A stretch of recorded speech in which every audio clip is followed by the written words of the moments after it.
Hi guys, Ray Dobson here of RPD Consultants, and today we're going to be talking about the removal of traumatic memories. Now, traumatic memories are created in several different ways.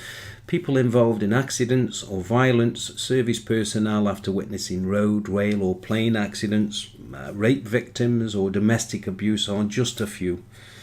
Actually, it is the brain's process of information storage. We store traumatic memories, obviously not because we want to, but because our brains have developed that way to protect us. Let's face it, who would want to store such traumatic events just so they could replay the event back to themselves as if it were happening to them again and again? The people who have such memories will at first probably disregard this statement as ridiculous, but in fact, that is what happens. Why people do this is an irrelevant question, because that will only focus our attention on the many possible opinions that others may come up with. But how people replay such events has opened the doorway to change. The question becomes, how is the person doing it? What are they seeing, hearing, and feeling?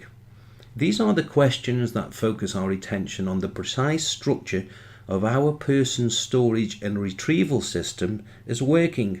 And when we know how precisely someone does this, we can gain control and change any and all aspects of the structure, and therefore remove and replace them. Traumatic memory syndrome is an experience that is terrible for many, many people. It can be and often is replayed repeatedly by the individual person that it has happened to for years, causing the person to relive the experience with increasing intensity at times, and sometimes for the rest of their lives. It can, in extreme circumstances, lead to suicidal tendencies and strange behaviours and states ranging from depression to violence and anything in between.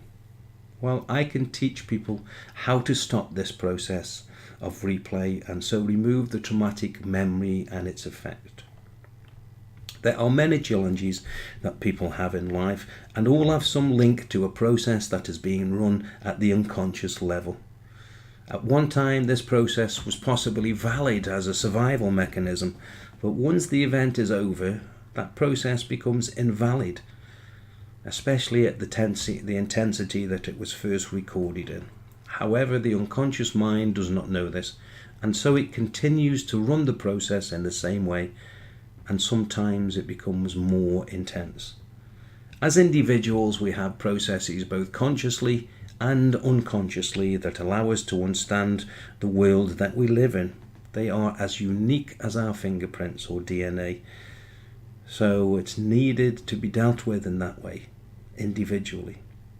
I can show you how to change and improve these processes to allow you to live a better life, one of choice, happiness, and abundance. No longer does life just have to happen to you. I can teach you how to take charge of it and make sure that you begin enjoying your life again. I'm Ray Dobson of RPD Consultants. You can either check me out on my website, www.rpdconsultants.com, contact me by email, rpdconsultants@yahoo.com, or you can check out on my Facebook page, which is The Research of Science, Consciousness and Belief. Thank you again for listening, and I'll see you again soon.